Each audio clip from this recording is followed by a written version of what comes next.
Hello, hello. Hey, She Army. It is Wisdom Wednesday once again. And I'm talking to you guys tonight about hiding behind your logo. So, hiding behind your logo in business.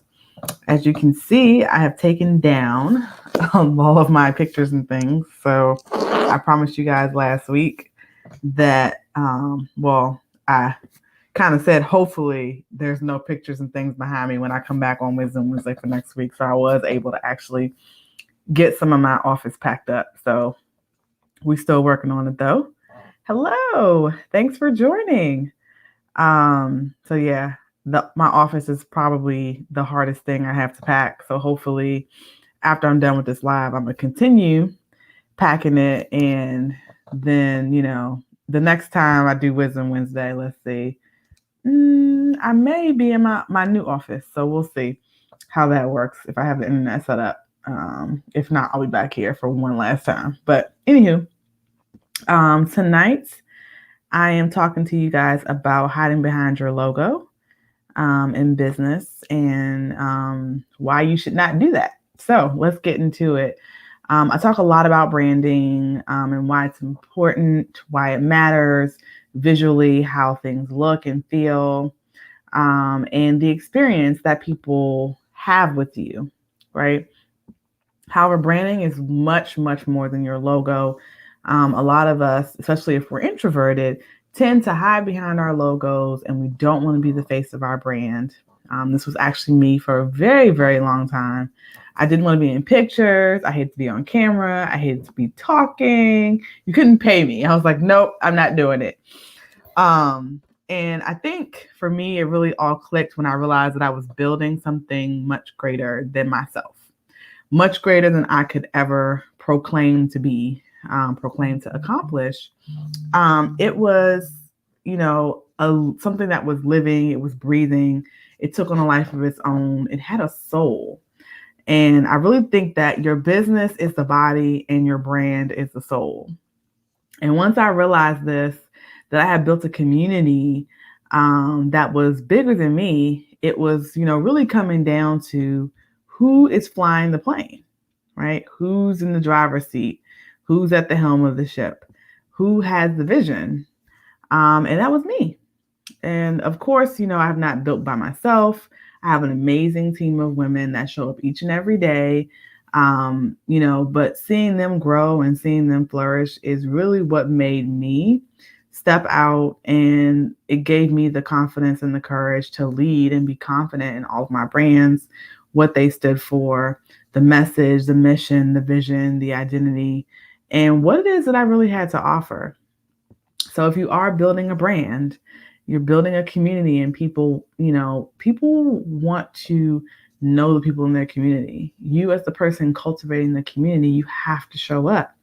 You have to stand behind what it is that you're offering and the transformation people will experience by becoming a part of your community. I know sometimes it's really scary to put yourself out there, especially if you're not comfortable with speaking, not comfortable being on camera. I get it. I am an introvert. Yes, I am an introvert. It takes a lot of energy to get up, and do the things that I need to do for my business, especially when I have to be on or out there. But really what motivates me is thinking about what my community needs to hear. And then also thinking about what happens if I don't show up. What happens if I don't speak up, if I don't serve them, if I don't get out in front of my logo and be present? What would happen then? If you ever heard the saying, think about all the people that are hurting because you haven't shared your message or haven't, put your offer out there in the ether. That's what I think about, each and every day when I am thinking about what I'm going to do for my business and just in life in general. So sometimes the easiest thing to do when it's time to take that crucial step and step out in front of your logo and start to be more present, more upfront, just think about what your community needs to hear. What do they need to hear from you? What's the number one thing? And depending on which way your community likes to hear from you, likes to communicate, start with that. So if your community likes video, then, and you're like not a person, you're a person that like doesn't like to be on video, start with recording. Record your video, record your message. The beautiful thing about recording is that you can stop, you can edit it, you can do all sorts of things now, especially with technology is amazing. You can do a lot of things. And so if you don't necessarily get it quite where you want it, you can, of course, do it again. But just start with recording your message and then post it. And then, interact with your community, engage with them, see how they feel about it, ask them what they want to hear about. I'm a big fan of polling your audience, asking them what they want to hear, what they want to see.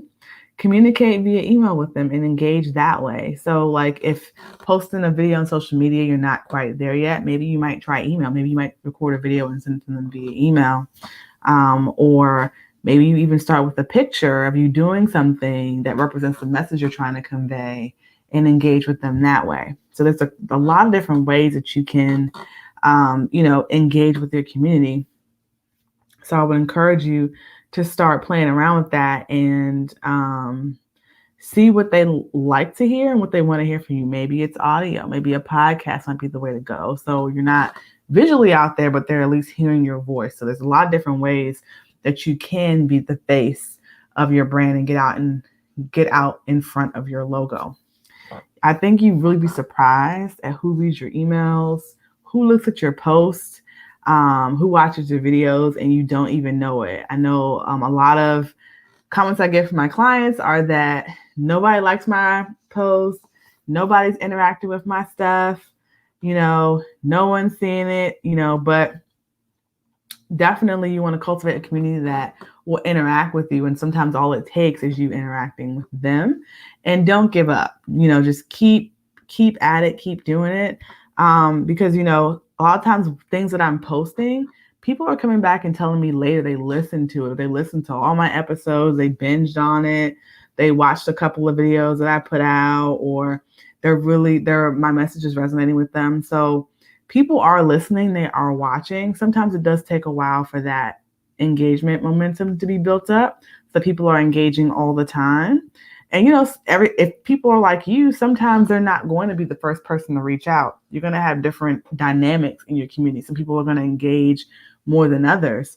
So just be prepared for that. Just like people are complex, your community will then, of course, be complex. But definitely, don't give up on if you're not seeing the engagement that you want right away from your community. But again, I still stand behind the fact that it is important to be present and get out in front of your logo. Hey guys, thanks for joining. So does anybody have any questions that I can answer about ways to get in front of your community, other techniques you can use if you're an introvert, maybe about how to really interact with your audience, how to engage, the importance of not hiding behind your logo? Anything that I can answer for you guys.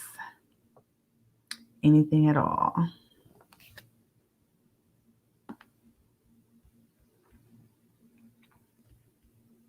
Yeah, so for those of you who were just joining, we've really just been discussing the importance of really being the face of your brand, being comfortable with that, and not hiding behind your logo, because people do like to interact with people in their community, like to see who's the person behind who has the vision, the person who's like, flying the plane, like who is this person that's cultivating this amazing community.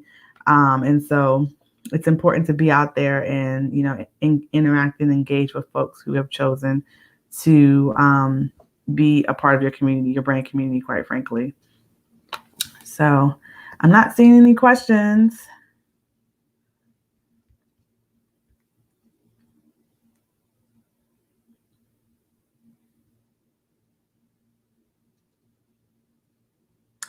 Oh, thank you for joining. Okay, I can't see. Okay, is that Ashley?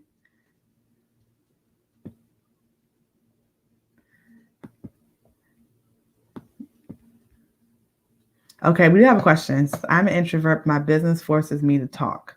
How do I become more natural in front of my audience? Okay, so I'm an introvert. I think the best way to do it, honestly, is to practice. So if you don't practice, then you kind of don't build up the natural cadence, the ebbs and flows of your voice and like thought process, train of thought. Like for me, when I first started, I really focused heavily on scripting out my lives because I was like, I don't know what to say. I was pretty good. Like if I'm prepared, then I can definitely okay, thank you. Thanks, Ashley. Um, if I was prepared, I could like definitely do a way better job than like shooting from the hip.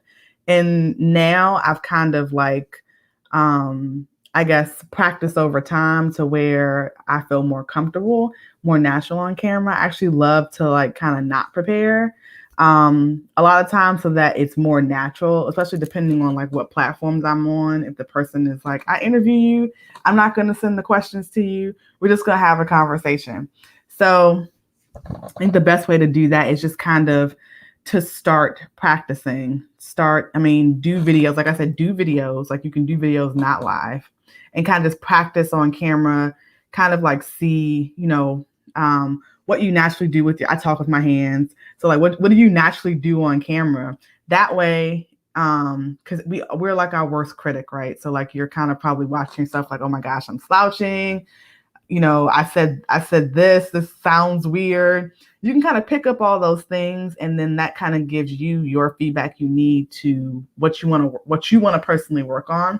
Other people may not see that it's weird or think that it's weird or think that it's awkward. It might just actually be you.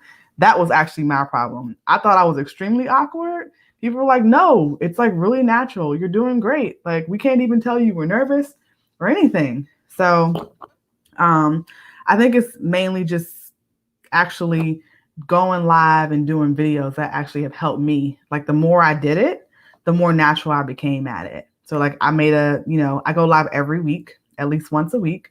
And so doing that has just really helped me. And then I just kind of made it more of a conversation and not made it so like I had to script it out. That kind of stressed me out actually. Even though I'm a very left brain person, being very meticulous, doing videos and more of the creative side like that, it kind of messes up the authenticity of it. So I just try now to just do my little bullet points for you guys.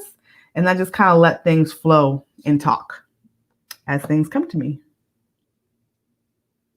Yeah, definitely. I think the video routine definitely helps. Like I was able to see like, oh my gosh, like the lighting is terrible, like on this side, or, I keep saying, or if you're going to get into the professional speaking realm, that definitely helps too. Because when you're speaking to, a live audience and depending on if you do slides or you just have talking points or whatever, it really helps you see what you naturally do when you speak. And that way you can work on it becoming more natural, like as you're watching yourself. So I definitely recommend doing video. Any other questions?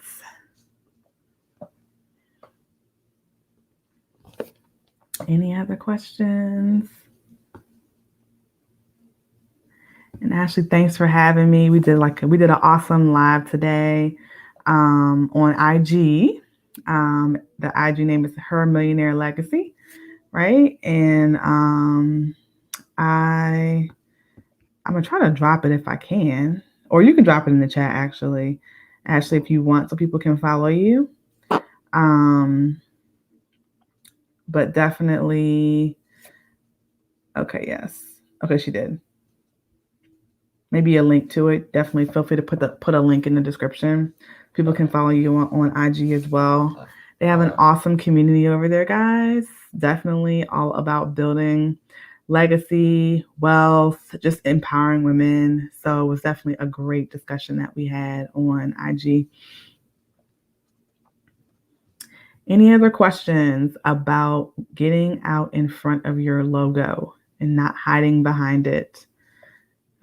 As I said, this was really me for a long time. I was not comfortable with being on camera. And that probably would surprise you because I mean, like my first longest standing brand is Divas and Dolls Fitness. And so that's pole and sensual dance. So I perform all the time. I hated if people wanted to interview me or talk to me, I was like, no, I don't really want to do that. Performing, I was completely okay. It's really a weird thing, I think. It's more so of a mindset thing. It was weird. Like I'm definitely down with performing. I'll be in like lingerie and a bodysuit and fishnets. But if you had to interview me straight up, I'm like, I don't think I want to do that too much. But now I'm fine. So I think it was just more so of a mindset shift for me and realizing that it was important for me to be the face of my brand, and be an example. So.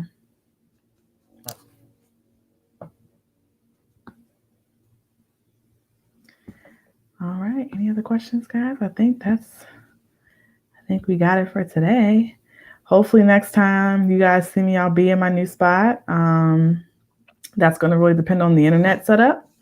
If Comcast cooperates, and if they don't, then I'll be back here doing my live. But thank you guys so much for joining. It's been a pleasure this evening. If you have any questions, whether you're watching this live now or later, just feel free to go ahead and drop them in the comments section, and I will definitely make sure to respond. You can also DM me if you would like. You can DM me personally. I'm at all handles at Crystal Vernay, Facebook, Instagram, and Twitter. You can also DM Simply She on Facebook at I Simply She, and then on Instagram at I_simply_she. And if you guys are looking for clarity within your business and your brand, and really how to become the face of your brand and build a profitable brand, definitely book a brand strategy session and call with me. And the link to do that is also in the description of this live. So that's it, guys. Hopefully you guys have a great rest of your Wednesday. And remember, you too can conquer if you slay hard every day. Take care.